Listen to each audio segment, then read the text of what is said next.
मेरा नाम शिया है और मैं इराक से हूँ। जब मैं 9 और 10 साल की थी तो मेरा मेरे पिता के साथ एक बहुत ही अच्छा रिश्ता था। मेरे पिता एक बहुत ही अच्छे व्यक्ति थे, वो लोगों को माफ़ करते थे, दूसरों की मदद करते थे।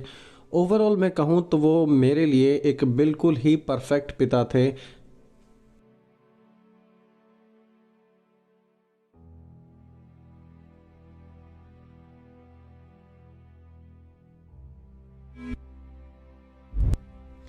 मेरे पिता आर्मी में सर्विस किया करते थे और सन 1991 में एक युद्ध हुआ था जिसमें मेरे पिता ने जाने से मना कर दिया, लेकिन सरकार के लोग आए, वो ज़बरदस्ती मेरे पिता को ले गए। कुछ समय बाद मेरी माँ को बताया गया था कि अब आपके पति नहीं रहे हैं। उस समय मेरी माँ बिल्कुल टूट गई, वो बहुत ही ज़्यादा नर्वस थी, बहुत ही ज़्यादा नाराज़ थी और उनके मन में बिल्कुल भी शांति नहीं थी। वो जिस किसी को अपने चारों तरफ देखती थी उनसे नफ़रत करने लगी। जब मैं बड़ी हो रही थी तो मैं भी खुदा से नफ़रत करने लगी। मैं कहने लगी कि ये कैसा खुदा है, उसकी वजह से मेरा पिता चले गए और अब मेरे पिता कहाँ पे हैं। तो मुझे मेरी आत्मा में ऐसा लगता था कि अब मुझे मर जाना चाहिए, ज़िंदगी का कोई भी मकसद नहीं है। मैंने सुसाइड करने की कोशिश की अलग अलग तरीक़ों से। मैंने अपने आप को जलाने का सोचा कि मैं जल जाती हूँ और मर जाती हूँ, लेकिन वो काम नहीं किया। इसके बाद जितनी भी दवाइयाँ थी हमारे पास घर पे, वो सब की सब मैंने एक बार खा ली। दवाइयों से मैं मरी तो नहीं, लेकिन मेरी जो हेल्थ है उसमें काफ़ी प्रभाव पड़ा था। स्पेशली मेरी किडनीज ख़राब हो गई थी।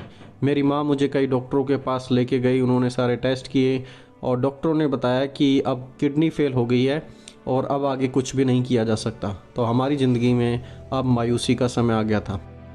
उस समय मेरी माँ ने डिसाइड किया कि वो इराक को छोड़ देंगी और उसके 6 महीने के बाद मैं और मेरी बहन माँ के साथ मिले। मेरी माँ की एक अच्छी क्रिश्चियन दोस्त थी और जब मेरी माँ इराक से निकल रही थी तो उनकी दोस्त ने उन्हें एक बाइबल दी थी और कहा था कि तुम्हें ज़िंदगी में ईसा मसीह की ज़रूरत है। जब मेरी माँ इराक को छोड़कर जा रही थी तो उन्हें 16 घंटे की यात्रा करनी थी और उन 16 घंटों की यात्रा में उन्होंने इंजिल को पढ़ना शुरू कर दिया और वो बिल्कुल बदल गई थी। जब 6 महीने बाद मैं और मेरी बहन उनसे मिले तो मेरी माँ बिल्कुल अलग थी। वो नर्वस नहीं थी, किसी बात के लिए कंट्रोल नहीं करती थी, अब उदास भी नहीं थी। टोटली अब वो चेंज हो चुकी थी। उनके अंदर बहुत ही अच्छी बातें लगती थी, उनके अंदर शांति को और बहुत ही सकारात्मक सोच विचारों को आसानी से देखा जा सकता था और इन सब चीज़ों से भरी हुई थी। हम कहते थे ये हमारी माँ तो नहीं है। संडे की सुबह मैंने अपनी माँ को देखा और वो चर्च जाने के लिए तैयार हो गई थी। उन्होंने हमसे कहा कि मैं आज चर्च जा रही हूँ, अगर तुम लोग मेरे साथ आना चाहते हो तो फील फ्री आ जाओ, अगर तुम्हें नहीं जाना तो इट्स ओके। मैं उन्हें देखकर हैरान थी। चर्च, मैंने तो चर्च के बारे में कभी सुना ही नहीं और चर्च में क्या होता है मुझे कोई पता नहीं था। मैंने केयर नहीं की उनके बारे में और ना ही मैं जानना चाहती थी कि आखिरकार चर्च में होता क्या है। मैं बस ये सोच रही थी और अपनी माँ के बारे में डर रही थी कि उन्हें आखिरकार हो क्या रहा है। क्या वो सचमुच अब बदल गई हैं और चीज़ें अब उनकी ज़िंदगी में अलग हैं, या फिर क्या चल रहा है।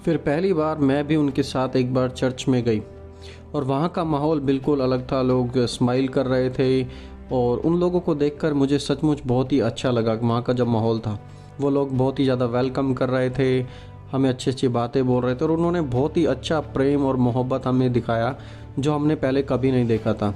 और जो वहाँ पर गाने गाए जा रहे थे वो सचमुच हमारे दिल को छू गए। इस प्रकार के वहाँ पर गाने थे और जब पास्टर बोलने लगा तो उनके शब्द बिल्कुल ऐसे थे जैसे मेरे दिल में आकर चुभ रहे हों और ऐसा लगता था कि वो जस्ट ऐसा प्रचार कर रहे हैं ताकि ये सिर्फ मेरे लिए ही वो प्रचार बना हो।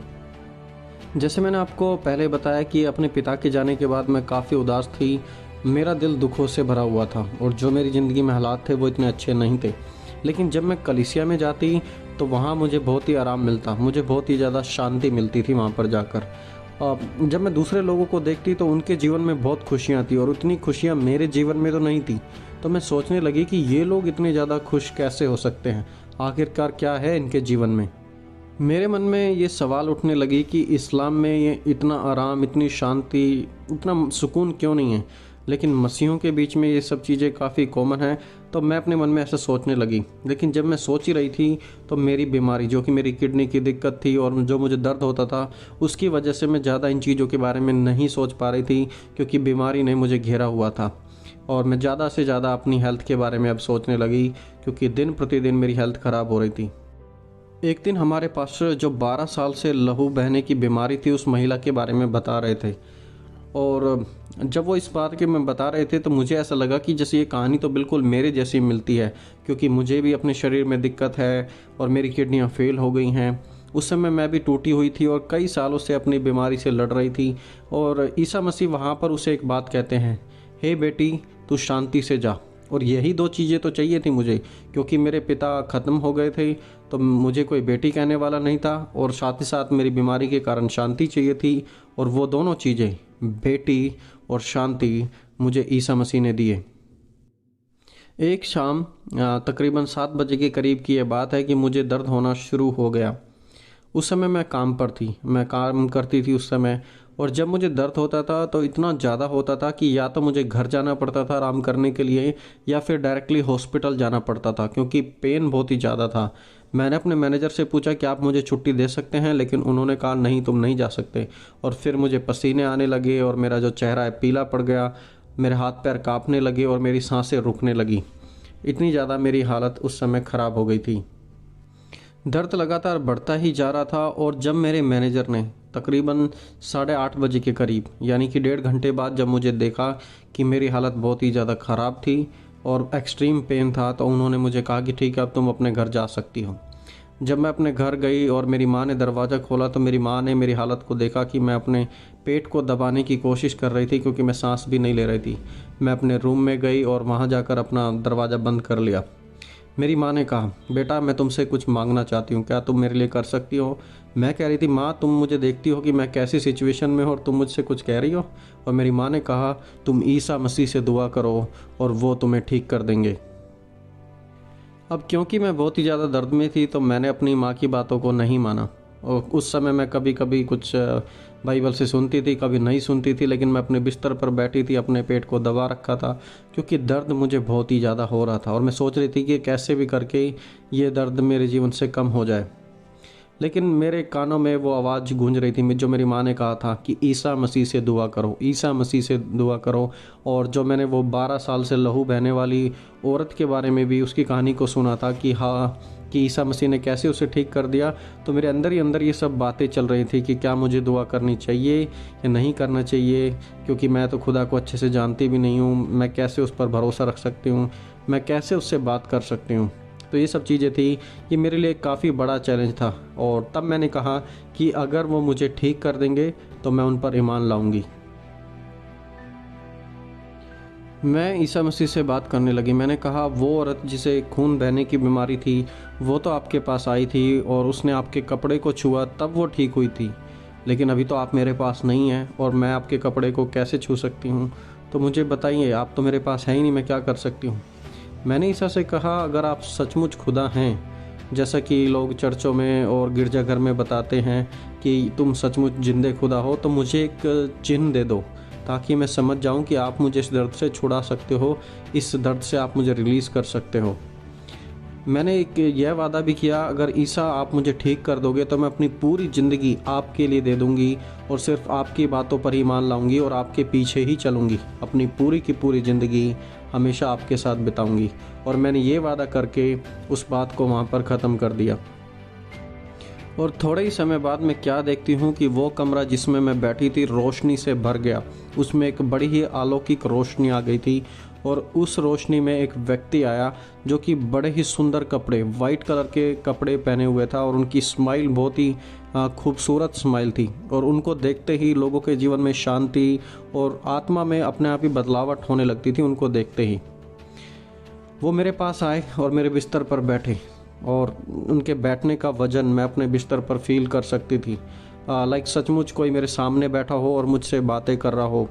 ये एक दर्शन की तरह था, एक ख्वाब की तरह मेरे सामने, लेकिन सब कुछ बहुत ही वास्तविकता में हो रहा था। ईसा आकर मेरे बाजू में बैठ गए और उन्होंने कहा कि वो औरत जो 12 साल से बीमार थी, उसने मुझे छुआ और मैंने उसे ठीक कर दिया। बट आज मैं यहाँ तुम्हारे लिए आया हूँ, मैं आज तुम्हें ठीक करने के लिए आया हूँ। लेकिन उससे पहले मैं तुम्हारी रूह को और तुम्हारी आत्मा को ठीक करना चाहता हूँ, और उसके बाद मैं ईसा तुम्हारे बदन को भी ठीक कर दूँगा। इस प्रकार उन्होंने मुझसे कहा। ईसा ने कहा कि तुमने अपना जो दुनिया में पिता था उसे तो तुमने खो दिया है, लेकिन मैं तुम्हारा स्वर्गीय पिता हूँ।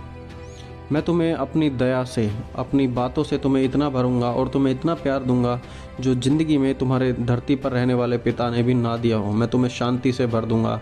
इस प्रकार के वादे उन्होंने मुझसे किए।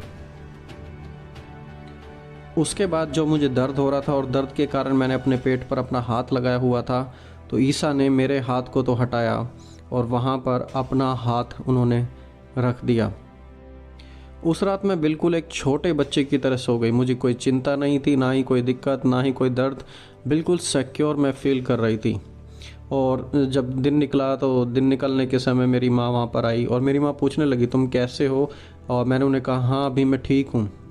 और उस समय मेरी माँ कह रही थी कि तुम्हारा चेहरा बिल्कुल रोशनी से चमक रहा है और तुम बहुत ही खूबसूरत दिख रही हो और फुल ऑफ लाइट है तुम्हारे अंदर।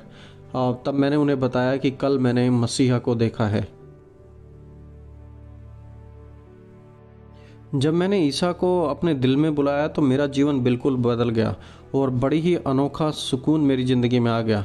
मेरा जो पुराना एटीट्यूड था, वो बिल्कुल गुस्सा करना, दूसरों की बातों से जलना, दूसरों से नफ़रत करना, अब ये बिल्कुल भी मेरे जीवन में नहीं था। मैं हर किसी से प्यार करने लगी। मैं अपनी आत्मा से, अपने शरीर से प्यार करने लगी। और मुझे खुदा का जो प्यार है, उन्होंने जो मोहब्बत रखी, वो मोहब्बत मैं अपने रिलेटिव्स के बीच में और दूसरे लोगों के बीच में रखने लगी और उन लोगों को दिखाने लगी। सचमुच मैंने मान लिया है कि ईसा ही खुदा है और उनके जैसा कोई दूसरा नहीं है।